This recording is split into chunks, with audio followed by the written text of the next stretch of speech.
If you've used AI to build a full-stack application, you've likely faced the same bottleneck. The model provides a working prototype, but you spend the next 3 hours manually fixing CSS bugs and layout errors that shouldn't be there. The current market for coding assistants is split between two models that define this problem: Kimi K3 and Claude Fable 5.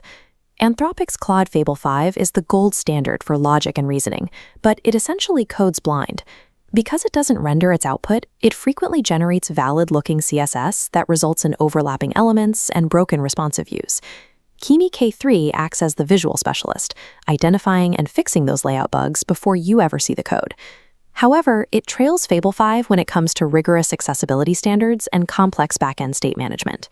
This chart shows the trade-off. Kimi K3 sits high on the y-axis for visual fidelity, but lower on the x-axis for logical rigor. Claude Fable 5 holds the opposite corner, prioritizing structural compliance over what the user actually sees. Relying on a single model for the entire stack leaves you with a choice. You either get excellent backend logic and broken UI, or a pixel-perfect design that lacks the logic to support it. Kimi K3 entered the market as a 2.8 trillion parameter open-weight model, nearly double the size of its closest open-source competitors. For enterprise teams, this helps solve the reverse information paradox. That is, the risk of handing proprietary IP and internal data over to a closed vendor just to have them use it to train their next generation of models. By self-hosting Kimi K3, companies can keep their codebases private while maintaining total control over their local learning loops. But the model's capabilities have created significant geopolitical friction. The White House recently accused Moonshot AI, the creators of Kimi, of running a hidden distillation platform. The allegation is that they generated millions of interactions with Anthropic's Claude to pull its reasoning capabilities directly into K3. This tension makes standard leaderboards difficult to trust. Kimi K3 ranks number 1 on the front-end code arena, but Claude Fable 5 still leads on the broader Artificial Analysis Intelligence Index. Effectively using these tools requires looking past the overall score and matching the specific model architecture to your exact development workflow.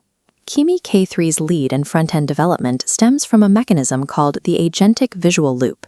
In this workflow, the model generates the initial code, then immediately compiles and renders it in a visual sandbox. Kimi then compares a screenshot of the result against your original design spec, automatically writing corrective code until the visuals match. This catches errors that text-based models miss, like z-index stacking bugs, or a layout that looks fine in code but breaks at a specific 768-pixel viewport width. For complex projects, Kimi uses a mode called K3 Swarm. It activates a team of parallel agents to build different pieces of an application simultaneously, enabling it to construct interactive 3D web environments from a single prompt. The trade-off is efficiency. Running these iterative loops and parallel agents is resource-intensive, making Kimi K3 notably slower than models that generate code in a single pass. Kimi K3 trades speed for visual accuracy. It excels at design-to-code tasks where pixel-level fidelity is the priority, but it's less efficient for simple logic-only scripts. For projects where structure and compliance matter more than visual flair, Claude Fable 5 is the required choice. This table compares their performance across core web standards. Fable 5 consistently outperforms Kimi K3 at generating clean semantic HTML, proper area labels, and functional keyboard navigation patterns. Fable 5 prioritizes this structural correctness over visual fidelity. If you're building complex forms with deep validation, its ability to maintain logical state makes it more reliable for production. But Anthropic's focus on safety introduces its own constraints. The model is built with aggressive classifiers, designed to block its use in areas like cybersecurity.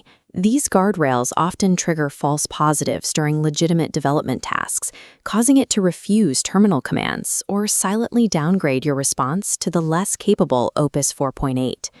Kimi K3 lacks these strict guardrails, which allows it to excel at sustained, long-horizon software engineering benchmarks, like the SWE Marathon, where Fable 5 often hits its own safety limits. Fable 5 ensures enterprise-level safety and ADA compliance, but its rigid guardrails can create friction for developers managing complex tool orchestrations. Running an iterative visual feedback loop requires passing a massive amount of code back and forth, a process that is traditionally cost-prohibitive. In standard attention mechanisms, the computational cost scales exponentially as the context window grows. Kimi Delta Attention alters this math. By maintaining a fixed size state, it allows the pricing curve to scale linearly as the context grows. Instead of recomputing data at every step, KDA updates the attention recursively as a running average. This architectural change leads to a wide gap in pricing. Kimi K3 costs $3 per million input tokens, while Claude Fable 5 costs 10. This six-fold reduction in long context costs finally makes multi-step visual debugging loops a viable economic option for developers. Because of KDA, you can afford to run a full swarm of iterative agents for the price of a single high-fidelity Anthropic prompt. The final decision comes down to your project's primary constraint. For indie developers and design-first teams, Kimi K3 is the better choice for visual fidelity and 3D web apps, provided you audit the code for accessibility later. For enterprise teams, Claude Fable 5 is required for logic, speed, and ADA compliance, even if it means you'll spend manual hours fixing CSS bugs. This tree defines the path. If you need a perfect UI, route to Kimi K3. If you need strict ADA compliance, route to Claude Fable 5. But production teams aiming for both are increasingly choosing a third path, the hybrid workflow. By using automation platforms like MindStudio, teams can chain these models together. They deploy Kimi K3 to generate the initial visual layout, then hand that code to Fable 5 to refactor the logic and enforce accessibility standards. This strategy leverages Kimi's pricing and visual intuition alongside Claude's logic. The cost is the added complexity of managing two API ecosystems and a custom automation pipeline. Building professional-grade software in this era now relies on chaining these specialized models together to cover each other's blind spots.